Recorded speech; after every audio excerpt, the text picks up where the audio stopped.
Hi friends, వక్ఫ్ బోర్డులకు ఉండే అపరిమితమైన అధికారాలకు అడ్డుకట్ట వేస్తూ కళ్ళెం వేస్తూ నరేంద్ర మోదీ సర్కార్ అత్యంత సాహసోపేతమైన నిర్ణయం తీసుకుంటోంది. దానికి సంబంధించిన పావులు చకచక నరేంద్ర మోదీ సర్కార్ కదుపుతోంది. నేను పార్లమెంటు ఎలక్షన్స్ లో ఓటు వేయడానికి భారతదేశానికి వచ్చినప్పుడు నరేంద్ర మోదీ మూడవసారి వస్తే ఏం చేస్తారు అన్నటువంటి చర్చ మా బంధువుల మధ్య, స్నేహితుల మధ్య అలా వచ్చినప్పుడు అందరం మాట్లాడుకున్నటువంటి పాయింట్ వక్ఫ్ బోర్డు అండి. ఇదే చర్చ. ఈసారి నరేంద్ర మోదీ గారు వచ్చారంటే అత్యంత వేగంగా వక్ఫ్ బోర్డుకు సంబంధించిన అధికారాలను కత్తిరిస్తారు, దానికి సంబంధించి సాహసోపేతమైన నిర్ణయం తీసుకుంటూ ముందుకెళ్తారు అని చెప్పి మేము చర్చించుకున్నామండి. కరెక్ట్గా ఇప్పుడు నరేంద్ర మోదీ గారి ప్రభుత్వం వచ్చి ఇంకా 3 నెలలు కూడా పూర్తి కాలేదు. దూకుడు పెంచింది నరేంద్ర మోదీ గారి ప్రభుత్వం. వక్ఫ్ బోర్డుకు సంబంధించి అపరిమితమైన అధికారాలన్నింటినీ ఎక్కడికక్కడ కత్తిరించి పారేసి ఒక స్టెబిలిటీ తీసుకొచ్చి స్ట్రీమ్ లైన్ చేయాలి అని చెప్పి ప్రయత్నం చేస్తూ ఉన్నారు.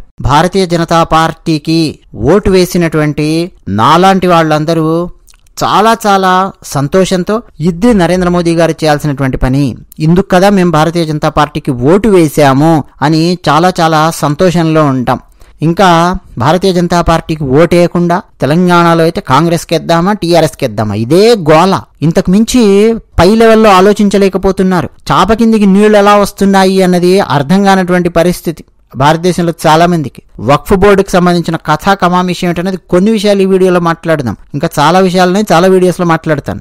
వక్ఫ్ బోర్డుకి సంబంధించి మనకు కొంత తెలియాలి అంటే నేను మీకు ఒక కేస్ స్టడీ ఇస్తాను, అర్థమైపోతుంది. తమిళనాడులో ఒక రైతు, ఆయన కుమార్తె పెళ్లి చేయాలి అని చెప్పి అనుకున్నాడు. నా దగ్గర డబ్బు లేదు కదా, నా దగ్గర ఉన్న భూమి అమ్మి వచ్చిన డబ్బుతో నా కుమార్తెకు పెళ్లి చేయాలి అని చెప్పి అనుకున్నాడు. సరే అని చెప్పి ఆయన రిజిస్ట్రార్ దగ్గరికి వెళ్ళి ఒక అప్లికేషన్ పెట్టుకున్నాడు. అయ్యా, నా కూతురి పెళ్లి చేసుకోవాలి, నా పొలాన్ని అమ్ముకుంటాను అని చెప్పి స్థానిక రిజిస్ట్రార్ దగ్గరికి వెళ్ళి దరఖాస్తు పెట్టుకున్నాడు. అయితే ఆ స్థానిక రిజిస్ట్రారు నీ ల్యాండ్ నువ్వు అమ్ముకోవడానికి వీలు లేదు అని చెప్పి రిజిస్ట్రారు ఆ రైతుకు నోటీస్ ఇచ్చాడు.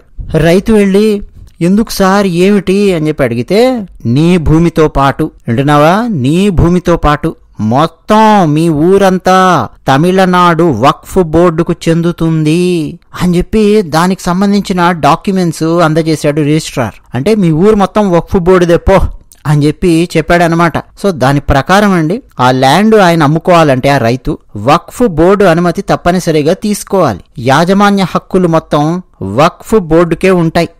ఈ విషయం ఒక్కసారిగా బయటపడడంతో అక్కడున్నటువంటి స్థానికులు విస్మయం వ్యక్తం చేస్తూ ఉన్నారండి. 2022లో జరిగినటువంటి సంఘటన, ఒక చిన్న ఎగ్జాంపుల్ చెప్తున్నా నేను మీకు. భారతదేశంలో ఇటువంటి సంఘటనలు కోకొల్లలు. ఒక్క ఉదాహరణ ఇస్తే మీకు అర్థమైపోతుంది కదా. బియ్యం మొత్తం ఉడికిందా లేదా చూడాలంటే ఒక్క అన్నం మెతికిస్తే సరిపోతుంది కదా. అట్లా ఈ అన్నం మెతుకు నేను మీకు ఇస్తూ ఉన్నాను ఎగ్జాంపుల్గా. అయితే అక్కడున్న గ్రామస్తులందరూ కూడా లబోదిబో అనడం. 1954లో ఆనాటి ప్రభుత్వం మా అందరికీ ఇక్కడ భూముల్ని కేటాయించింది, దానికి సంబంధించిన డాక్యుమెంట్లు మా దగ్గర ఉన్నాయి అని చెప్పి అక్కడున్న గ్రామంలో ఉన్న వాళ్ళు అంటున్నారు. కానీ అదంతా జాంతానే, ఈ మొత్తం భూములన్నీ వక్ఫ్ బోర్డుకు చెందినవి అని అక్కడున్నటువంటి రిజిస్ట్రారు సమాధానం ఇవ్వడం జరిగింది. ఇక అక్కడున్న గ్రామానికి చెందిన వాళ్ళు ఒకటే ఏడుపులు. అన్నట్టండి, ఆ గ్రామం ఎక్కడుంది, అసలు ఆ పరిస్థితి ఏమిటి అని చెప్పి చెబితే కళ్ళల్లో నుంచి మనకు రక్తం కారుతుంది, బాధ కలుగుతుంది. కాంగ్రెస్ పార్టీకి చెందిన వాళ్ళు ఎక్కడ కనిపిస్తే అక్కడ రాళ్లతో కొట్టాలన్నంత కోపం వస్తుంది. ఆ గ్రామం ఎక్కడుందో తెలుసా? తమిళనాడు తిరుచిరాపల్లి జిల్లా శ్రీరంగం తాలూకా. శ్రీరంగం అంటేనే మీకు అర్థం కావాలి, రంగనాథ స్వామి వారి దేవాలయం. భారతదేశంలో ఇప్పటికీ పనిచేస్తున్నటువంటి హిందూ దేవాలయాలలో అతి పెద్ద హిందూ దేవాలయం, పురాతనమైన దేవాలయాలలో శ్రీరంగం. శ్రీరంగం తాలూకాలో ఒక గ్రామం, ఆ గ్రామం పేరు తిరుచెంతురై. కావేరీ నదీ తీరంలో ఉంటుందండి ఆ గ్రామం. ఆ గ్రామం యొక్క ప్రత్యేకత ఏంటో తెలుసా? తిరుచెంతురై గ్రామం యొక్క ప్రత్యేకత, అక్కడ చంద్రశేఖర స్వామివారి అంటే పరమశివుని యొక్క 1500 సంవత్సరాల క్రితం నిర్మించిన ఆలయం ఉంది. సుందరేశ్వర దేవాలయం అని కూడా పిలుస్తారు. 1500 ఏళ్ల నాటి దేవాలయం ఉన్నటువంటి గ్రామంలో కావేరీ నదీ తీరంలో పరమశివుని కీర్తనలు, పరమశివుని ఆ గానం వెల్లువెత్తినటువంటి ఆ కావేరీ తీరంలో తిరుచెందురై గ్రామంలో అన్ని ఇళ్లు వక్ఫ్ బోర్డుకు చెందినవే అని ఈ 21వ శతాబ్దంలో అక్కడ ఉన్నటువంటి రిజిస్ట్రార్ సమాధానం ఇచ్చాడంటే నువ్వు అమ్ముకోవడానికి వీల్లేదు, నువ్వు అమ్ముకున్నా ఏం చేసినా వక్ఫ్ బోర్డుకే యాజమాన్య హక్కు ఉంటుందని చెప్పి చెప్తున్నాడంటే వక్ఫ్ బోర్డుకు ఉన్నటువంటి అపరిమితమైన అధికారాలు ఎవరిచ్చారో ఆలోచించండి. కాంగ్రెస్ పార్టీ యూపీఏ పాలనలో అధికారాలు ఇచ్చుకుంటూ వెళ్ళారు. అలా ఇచ్చుకుంటూ వెళ్ళడం వల్ల ఇష్టం వచ్చినట్టుగా అండి చాలా తెలివితేటలతో రకరకాలుగా భారతదేశంలో ఉన్నటువంటి చాలా చోట్ల భూముల ఆక్రమణ జరిగింది అన్నది మనం చాలా సందర్భాలలో వినొచ్చు, చాలా సందర్భాలలో పత్రికలలో కూడా చూడొచ్చు. కానీ వక్ఫ్ బోర్డు అనగానే కాంగ్రెస్ పార్టీ ఏమో ముస్లింలను దువ్వడం కోసం, ముస్లింల ఓట్ల కోసం ఇష్టం వచ్చినట్టు వాళ్లకు అపరిమితమైన అధికారాలు కట్టబెట్టడం అదొక వైపు. వక్ఫ్ బోర్డు అనగానే లోకల్ రాజకీయ పార్టీలు ఇవన్నీ ఉంటాయి కదా, గజ గజ గజ గజ వణుకుతూ దాదాపు మాస్ భాషలో చెప్పాలంటే ఉచ్చబోసుకుంటారు వక్ఫ్ బోర్డు పేరు చెప్తే. మీరు లోకల్ రాజకీయ పార్టీల పేరు ఏ పార్టీ పేరైనా చెప్పండి, తెలుగు రాష్ట్రాలలో ఉన్న 2 తెలుగు రాష్ట్రాలు తెలంగాణ కావచ్చు, ఆంధ్రప్రదేశ్ కావచ్చు, మీరు పార్టీల పేరు చెప్పండి, నేను చెప్తాను ఏ లోకల్ పార్టీ వక్ఫ్ బోర్డుకు ఏ అధికారాలు కట్టబెట్టింది, ఏమేం వ్యవహారాలు చేసింది అని చెప్పి కసకస ఉచ్చబోసుకుంటారండి వక్ఫ్ బోర్డు అంటే వీళ్ళందరూ కూడా. అసలు మన భారతదేశంలో పరిస్థితి ఎంత దారుణంగా ఉంది అని అంటే, అసలు మన భారతదేశంలో సరే ప్రభుత్వ భూములు, ప్రైవేటు భూములు, ఆ భూములు ఈ భూములు అన్ని పక్కన పెట్టేయండి, హయ్యెస్ట్ ల్యాండ్ ఎవరి దగ్గర ఉందో తెలుసా? మన భారతదేశంలో టాప్ 1లో సైన్యం ఉంటుంది. మన భారతదేశమే కాదు ఏ దేశంలో అయినా సరే టాప్ 1లో సైన్యం ఉంటుంది. ఎందుకు? ఇప్పుడు మన భారతదేశం మొత్తం బార్డర్ అంతా సెక్యూర్ చెయ్యాలి అని అంటే సైన్యానికి ల్యాండ్ ఉండాలి కదండి. ఇప్పుడు మొత్తం కాశ్మీర్ నుంచి కన్యాకుమారి వరకు మొత్తం మన భారతదేశ మ్యాప్ గీస్తే east west north south north east మొత్తం తీసుకుంటే సైన్యాన్ని డిప్లాయ్ చేయడానికి, వాళ్ళకి సంబంధించిన ఆయుధాలు పెట్టుకోవడానికి, వాళ్ళకి సంబంధించిన ఆయుధాల కర్మాగారాలు ఏమన్నా నెలకొల్పుకోవడానికి, మొత్తం సైన్యానికి సంబంధించి ఎక్కువ ల్యాండ్ ఉంటుంది. నెంబర్ 1. నెంబర్ 2 ఎవరి దగ్గర ఉంటుందో తెలుసా ల్యాండ్? రైల్వేల దగ్గర ఉంటుంది. అతిపెద్ద కాంప్లెక్స్ రైల్వే నెట్వర్క్ మన భారతదేశంలో ఉంది. రైల్వే ట్రాక్స్ కానీ, రైల్వే స్టేషన్స్ కానీ, రైళ్లకు సంబంధించిన కర్మాగారాలు కానీ, రైళ్లకు సంబంధించిన ఇతరత్ర పనిముట్లు అని తయారు చేయాలన్నా మొత్తం అండి చాలా కాంప్లెక్స్ నెట్వర్క్. కాబట్టి నెంబర్ 2 స్థానంలో రైల్వే ఉంటుంది. ఏ విషయంలో? ఎక్కువ భూములు ఉన్నటువంటి విషయంలో. నెంబర్ 1 సైన్యము, నెంబర్ 2 రైల్వే. నెంబర్ 3 ఎవరండి? వక్ఫ్ బోర్డు. ఎస్, 9.4 లక్షల ఎకరాలలో విస్తరించి ఉన్నాయి వక్ఫ్ బోర్డు ఆస్తులు.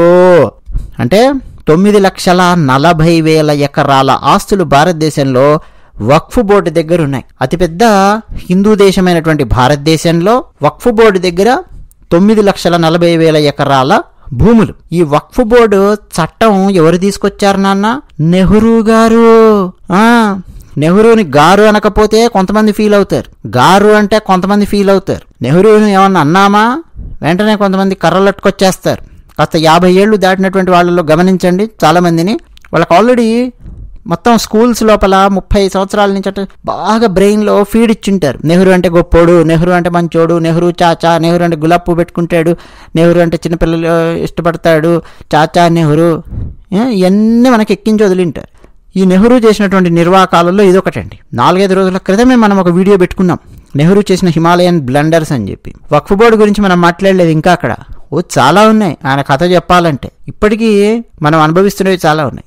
1954లో చట్టం తీసుకొచ్చింది నెహ్రూ గారి ప్రభుత్వం, వక్ఫ్ బోర్డు చట్టాన్ని ఆమోదించారు. 1995లో వక్ఫ్ చట్టాన్ని సవరించి 1995లో ఎవరున్నారండి?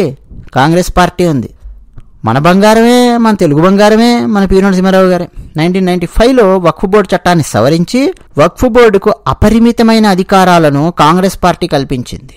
దాని ప్రకారం ఎవరైనా సరే వక్ఫ్ బోర్డు మీద అంటే ఆస్తి మీద దావా వేస్తే దాన్ని అసలు కోర్టు చాలా వీక్గా ట్రీట్ చేస్తుంది. అది వక్ఫ్ బోర్డు ఆస్తిగానే పరిగణిస్తారు. ఆ తర్వాత ఎన్నోసార్లు సవరించుకుంటూ వచ్చారు. అసలు మొత్తం అండి 28 రాష్ట్రాల్లో భారతదేశంలో 30 వక్ఫ్ బోర్డులు ఉన్నాయండి. కేంద్రపాలిత ప్రాంతాలలో కూడా వక్ఫ్ బోర్డులు ఉన్నాయి. సో వీటన్నింటికి ఉన్నటువంటి అపరిమితమైన అధికారాలను తగ్గించాలి అని చెప్పి నరేంద్ర మోదీ గారి ప్రభుత్వం ఒక సాహసోపేతమైన స్టెప్ వేస్తోంది. మీకు ఇంకో విషయం చెప్పాలి. 2013 అంటే ఎన్ని సంవత్సరాలండి? జస్ట్ 11 ఏళ్ల క్రితమే కదా యూపీఏ ప్రభుత్వ హయాం.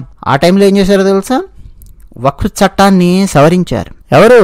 ఈ రాహుల్ గాంధీ, సోనియా గాంధీ గారు ఉన్నప్పటి పాలన, మన్మోహన్ సింగ్ డమ్మి పాలన, వెనక నుంచి సోనియా గాంధీ, రాహుల్ వీళ్ళందరూ ఆడిచ్చారు కదా మన్మోహన్ సింగ్ ని. కాంగ్రెస్ పాలన యూపీఏ 2013 సవరణ చేసి వక్ఫ్ బోర్డులకు మరింత అధికారాన్ని కల్పించారు. వీళ్ళ తాత నెహ్రూ, ఆ తర్వాత ఇందిరమ్మ, ఆ తర్వాత రాజీవయ్య, ఆ తర్వాత పి నరసింహారావు గారి టైంలో కాంగ్రెస్, వీళ్ళందరూ ఇచ్చిన అధికారాలు, అపరిమితమైన అధికారాలు సరిపోవని చెప్పి ముస్లింల ఓట్లు దువ్వడం కోసం అని చెప్పి 2014లో ఎలక్షన్స్ వస్తాయి కదా, సో ముస్లింల ఓట్లన్నీ కన్సల్టేట్ చేసి గుద్దించుకోవచ్చు అని చెప్పి వక్ఫ్ బోర్డుకు ఇష్టం వచ్చినటువంటి అధికారాలను 2013లో యూపీఏ ప్రభుత్వం ఇచ్చింది. సో వాళ్ళు ఇచ్చినటువంటి ఆ అధికారం ద్వారా ఏంటో తెలుసా, వక్ఫ్ బోర్డు నుంచి భూమిని తిరిగి పొందడం అసాధ్యం.